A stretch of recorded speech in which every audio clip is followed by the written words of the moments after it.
It's always tough to follow Kristen. She's so energetic. That's what I always remember about her. First of all, we're a publicly traded company, so as you're getting used to today, here's our forward-looking statement. Let me just give you a quick overview. We are a regenerative medicine company principally working in allogeneic cell therapies that we derive from embryonic stem cells and other pluripotent stem cell sources, but not exclusively. We do have some biologic programs as well. We have an ophthalmology set of ophthalmology programs that I'll talk more about today. We also have an autoimmune and inflammatory program that's based on mesenchymal stem cells, or as Arnie said this morning, I guess medicinal stem cells.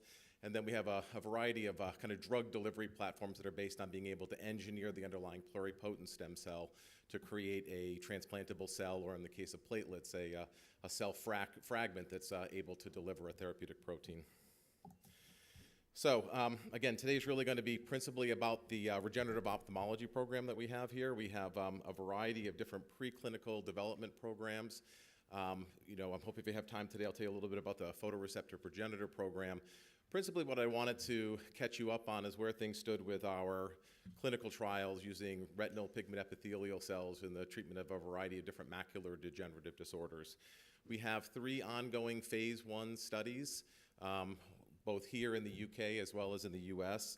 And as we get towards the end of our phase 1 studies for dry AMD and Stargardt's, we're anticipating moving into phase 2 within the foreseeable future. So the focus for a number of our ophthalmology programs is the neurosensory retina. The neurosensory retina is the photoreceptors and the other nerve cells that ultimately make up the back of the eye. And there's a boundary cell layer called the retinal pigment epithelial layer. It's a monolayer of cells that secretes what's called the Brooks membrane, which separates the choroidal capillaris, which is the vascular blood supply to the back of the eye, from the photoreceptor layer and the rest of the nerve layers in the neurosensory retina. The consequence to the RPE layer and the Brooks membrane that it makes is that the photoreceptor layer doesn't actually see any direct blood supply. So the RPE layer plays a very critical both long-term as well as short-term function in terms of photoreceptor health and photoreceptor function. One of the principal features to the RPE layer is that it provides a source of nutrients and trophic factors, everything from water to ions to even glucose and other nutrients required by the photoreceptor. And then it also removes the metabolic waste from the photoreceptor layers. Active photoreceptors can actually shed up to 10% of their mass on a daily basis in what are called outer segments. And there are a whole variety of intermediates that are produced from the excitation of photoreceptors that also need to be removed, that will build up in toxic deposits called drusen. And that is the principal job of the RPE layer in the detoxification, to be able to phagocytose the cell debris in the drusen deposits, metabolize those back into something that can be excreted into the capillary bed and removed from the back of the eye. The other critical short-term function of the RPE layer is it recycles a vitamin A analog that's required for excitability by the photoreceptor layer. Photoreceptors require 11-cis retinal to be excited, and they produce all trans retinal as a consequence to that process, which the RPE layer then recycles back to 11-cis retinal to be used again. It turns out it's the failure of the RPE layer that precedes the loss of photoreceptors in a whole variety of different macular degenerative disorders. The 3 that we're focused on in our clinical trials include Stargardt's disease, which is a juvenile onset form of macular degeneration that's caused by inherited genetic mutations. Myopic macular dystrophy, which I'll tell you a little bit more later, but that's really just a structural defect as a consequence to the elongation of the eyeball that ultimately stresses the RPE layer and causes it to die and the photoreceptors subsequently. And then the big disease in this category, of course, is age-related macular degeneration. Many of you are familiar with Lucentis and Eylea and other drugs that act as anti-angiogenic agents in the treatment of wet AMD. Dry AMD, however, represents about 90% of all AMD patients, and at this point there's nothing that is clinically approved yet for the treatment of that disease. There's some nice products in the clinic, some of which, at least at phase 2, have started to indicate the ability to slow down the progression of the disease. Our hope is that ultimately we can reverse the course of disease altogether, and there's a lot of reason to hope for that. 100 years ago, when the average life expectancy was in the mid-40s, AMD was not that much of a problem. However, the prevalence of AMD particularly late AMD, increases exponentially over the course of lifetime from 40 on. And now that the average life expectancy is into the 80s, not only will we have to work longer, but now you have to worry about some of the degenerative diseases, including loss of vision as a consequence to AMD. Our approach to this was to think about the various ways to deliver RPE cells that we could make from a pluripotent stem cell source. And we came up with, at the end, the notion of being able to deliver a dissociated suspension of cells for a variety of different reasons. The RPE layer itself was surgically accessible. There are a variety of different biologics and small molecules that are injected subretinally, so we knew we could get to the right space. And when it came to thinking about an RPE cell suspension versus a sheet of cells, the suspension really made a lot of sense in terms of being the least invasive. We also had seen in some of the adult translocation studies where these were autologous RPE cells taken from one part of the eye and either moved as a sheet graft or in some cases dissociated and re-injected as a suspension of cells, that those RPE cells were capable of getting back to and engrafting against the Brooks membrane, or what was left of it, and reestablishing an RPE layer. And then we had really a whole variety of in vitro and in vivo experiments to kind of back up the notion that the dissociated RPE cells were capable of recapitulating the correct anatomical structure and restoring the function of the RPE layer in terms of its neuroprotective effect on the photoreceptor, as well as its short-term consequence to photopigment recycling. The other prong to the thesis really came down to the manufacturing of these cells. They are very easy to make. A 6-well plate will make several hundred doses of cells. The cells can be cryopreserved. They can be shipped cryopreserved.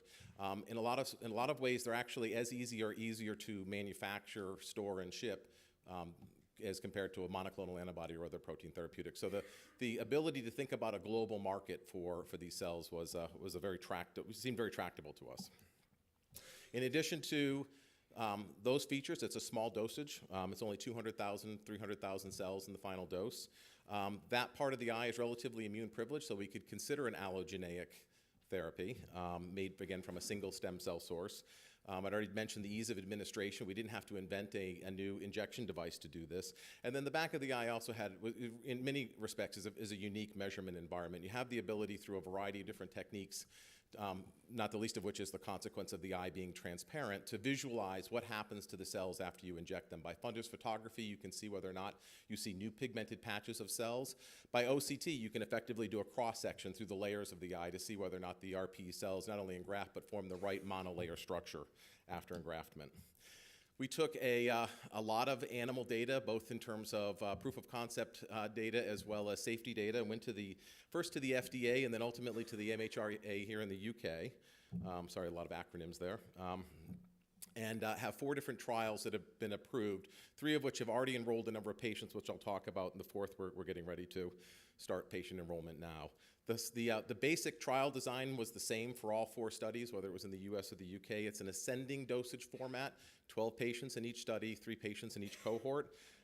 We started off with an inclusion criteria where the patients had to be really at the end of vision in terms of the progression of disease. At 2,800 was the inclusion criteria.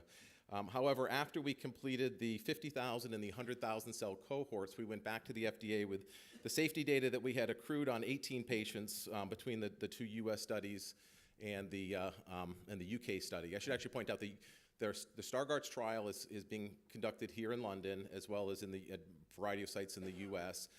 And the dry AMD study is just in the US, and that's what this data we went back to the FDA came from.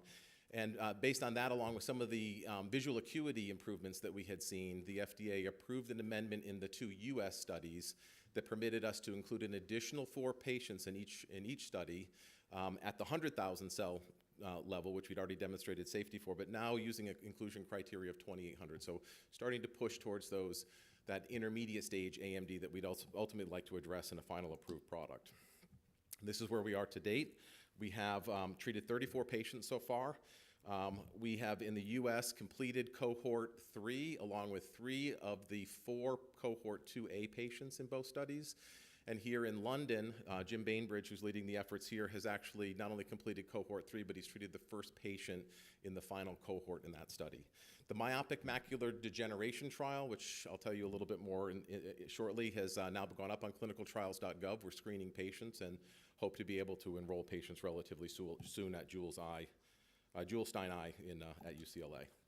These are our clinical trial sites in the U.S. We have Steve Schwartz at Jules Stein is our principal investigator, but we also have a number of other clinical trial sites, really some of the top sites in the U.S. We have Mass Eye and Ear, Wills Eye, and Bascom Palmer, and then as I mentioned, Jim Bainbridge here at Moorfields Eye is leading the efforts in the U.K., and we will shortly be announcing actually another U.K. site that will be added for either the completion of phase 1 or as we get into phase 2. Procedure is really straightforward. It's a vitrectomy followed by a PVD induction, and then an injection of the suspension of cells, visualization of the bleb, and then a little bit of an air fluid exchange in order to kind of hold the cells in place. This can be done under sedation, so it can be done as day surgery. In fact, most of the patients that have gone through this study have been released at the end of the day. The bleb reabsorbs over, the fluid in the bleb reabsorbs over a period of a couple of hours. The cells, we think, can continue to kind of migrate within the margins of the bleb that's formed in the back of the eye over the course of about 24 hours, and then ultimately those that can settle down and find a place to engraft will. This gives you kind of a finer cut of where we are in terms of elapsed time since surgery. We have patients now that are coming up on almost 3 years since their initial injections. What we've done is actually do an interim data analysis in the 2 U.S. studies. So again, a Stargardt's study and a dry AMD study. And I'm going to be very circumspect here. We've actually, along with the investigators, have put together a manuscript that's under review at a leading journal. We want to be careful not to create any problems with respect to making a public disclosure on the particulars of that ahead of its publication. So eventually, that paper will publish, and you'll get all of the cold hard facts. But here's the overview, and I've got 2 patients I can talk about in part because they've wound up in different public formats already discussing their results. It's been a clean safety profile so far for these cells. All 34 patients have tolerated this well. The types of adverse events that you see in this trial have been consistent with, in some cases, the age of the participants, or the fact that they're having vitrectomy or other type, that type of eye surgery, but nothing related directly to the cells. So very clean safety profile.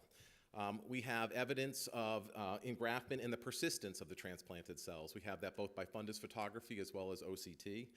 And then we're actually seeing a persisting improvement in visual acuity for a number of the patients. In fact, there are a number of those that actually have had clinically significant improvements in their best corrected vision over the course of the last year or more in terms of that interim analysis group. 2 patients that have been talked about publicly. One of those is a patient in the 150,000 cell cohort, improved from 2400 to 2040, and that improvement has persisted now through his 1-year follow-up. Our first Stargardt's patient, who's coming up on her 3-year anniversary, I don't know how many of you from the States anyhow caught the Charlie Rose roundtable discussion on different cutting-edge methods for treating blindness. She was actually interviewed for that. And she's gone from hand motion only in her treated eye to 2,500 in her treated eye. And again, that's persisted through her 2nd-year follow-up. And she's again approaching her 3rd-year follow-up date. So based on the evidence at hand and the advice from all of the 5 clinical trial sites and the participating surgeons, we've actually moved forward with putting together phase 2 design plans for this and have already been in dialogue with the MHRA and are about to enter that dialogue with the FDA. And so far, the feedback from the MHRA has been very positive with regard to the study design that we're proposing, the number of patients that we're proposing, even the potential of making this a registrable trial with regard to Stargardt's disease. And the hope is that that'll be approved and we'll be commencing patient treatment towards the end of this year, if not early next year. The other indication that we've begun screening patients for is myopic macular degeneration. In cases of axial elongation of the eyeball for people with myopia, One of the things that can happen in extreme instances is that the RPE layer gets stretched in the back of the eye. Fissures are created that ultimately result in RPE cell death, lacquering of the Brooks membrane, and then loss of photoreceptor function, and then ultimately photoreceptor death as well. So the hope and expectation here is that these cells, like in Stargardt's and dry AMD, have the ability to repair and recapitulate the correct anatomical structure in the back of the eye and reestablish the function of the RPE layer.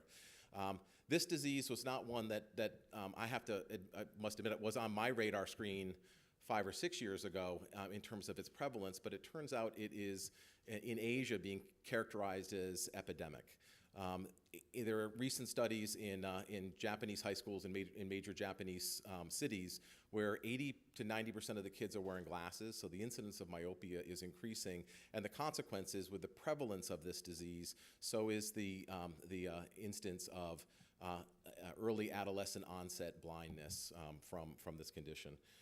And as I pointed out here, it has actually outpaced dry AMD, for example, in terms of cause of blindness in many of the major cities in China and in Japan. So this is a study that's going to start at Jules Stein Eye Institute, as I mentioned, and our hope is that we can also start looking for potential clinical trial partners and sites in Asia. Beyond the native RPE cells, we're also starting to think about how to use the RPE cells, the fact that we can control the underlying pluripotent stem cell line to engineer RPE cells that, in addition to replacing or repairing the function of the native RPE layer, are actually capable of secreting therapeutic molecules that ultimately can help to alleviate some of the underlying causes of disease. In the case of dry AMD, there's a prevailing thought that there is a inappropriate activation of the alternate complement pathway.